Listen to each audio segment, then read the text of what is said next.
La temática de la interrupción anticipada del embarazo, conocida coloquialmente como el aborto, me parece que se produce en función a un desencuentro de dos posturas, ambas muy interesantes, pero que debaten sobre un criterio de verdad absoluta.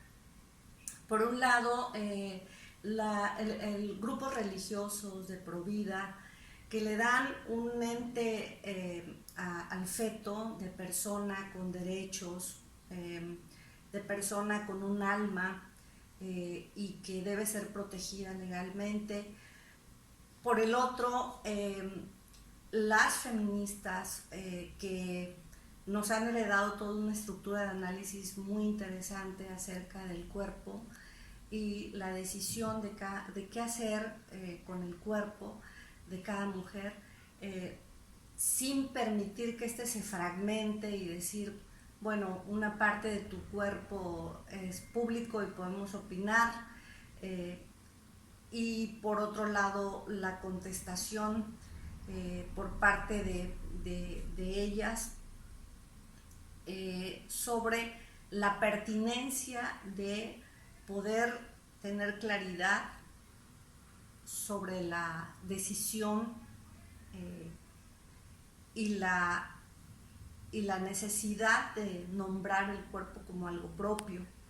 Eh, en esta controversia es muy interesante señalar tres cuestiones. Una, en el artículo cuarto constitucional no está discusión, está legislado.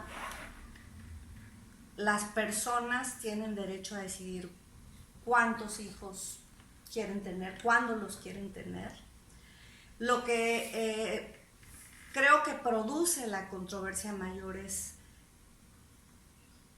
si esa acción de abortar debe penalizarse o no.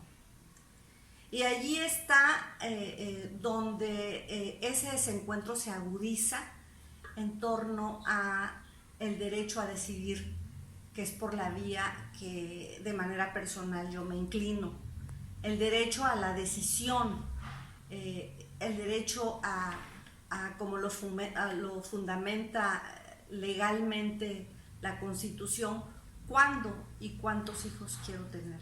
Me parece a mí que esa es la discusión que vamos a seguir, pero tenemos que hacerlo rompiendo esas dicotomías, poniendo la realidad, las inmediateces que nos están rebasando y que están haciendo que en muchos estados no se pueda escuchar, ¿sí? En el momento que al otro lo dejas de escuchar, eso ya no es una discusión analítica, eso puede ser todo menos una discusión inteligente.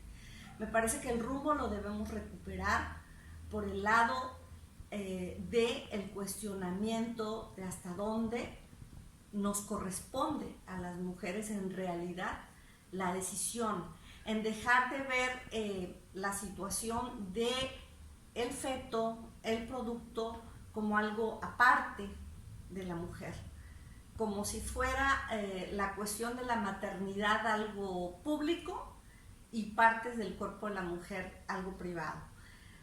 En este sentido, quiero decirles, posiblemente la tecnología nos va a alcanzar, o ya nos alcanzó en este sentido.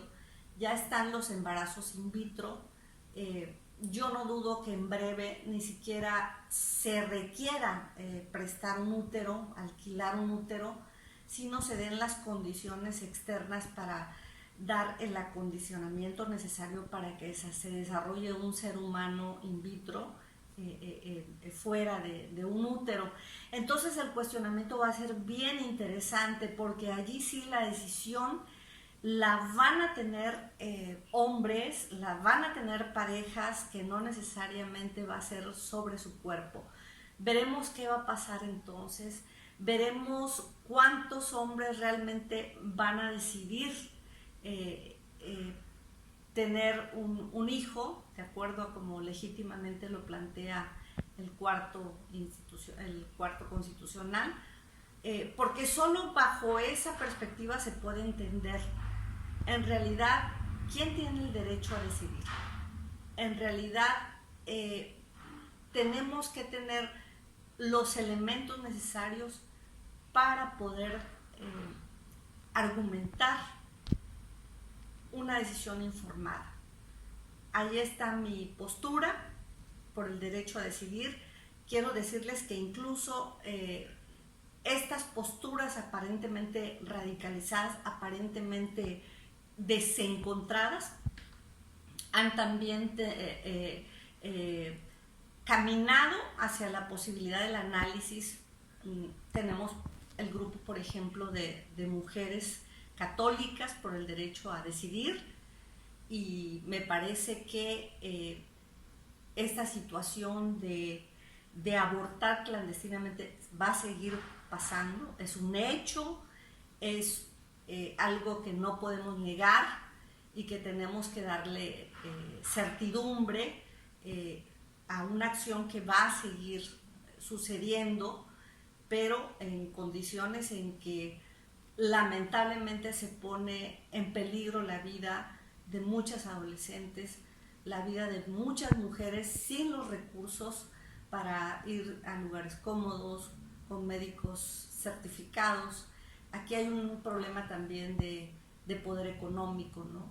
Que yo creo que tenemos que irlo poniendo en la mesa, irlo trabajando en la mesa, porque ahí está y no vamos a poder evitar que se dé o no el paso hacia el respeto a la decisión de cada una de las mujeres que estén frente a una problemática de esta naturaleza, que a veces no es como se nos reclama, por descuido, por no pensar, por ser facilitas, sino a veces se da como producto de un fallo en los anticonceptivos, más lamentable aún como producto de una violación.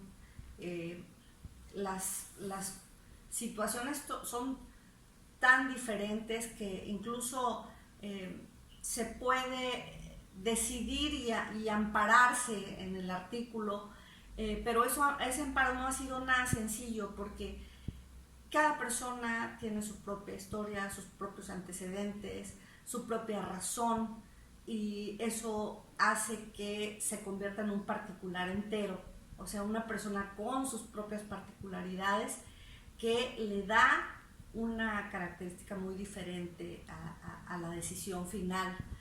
Sin duda, para mí debe ser una decisión argumentada y razonada para cada sujeto social, para cada persona, y el resto de la sociedad tenemos la obligación de respetar ese derecho a decidir de las mujeres. Esa sería mi postura. Muchas gracias.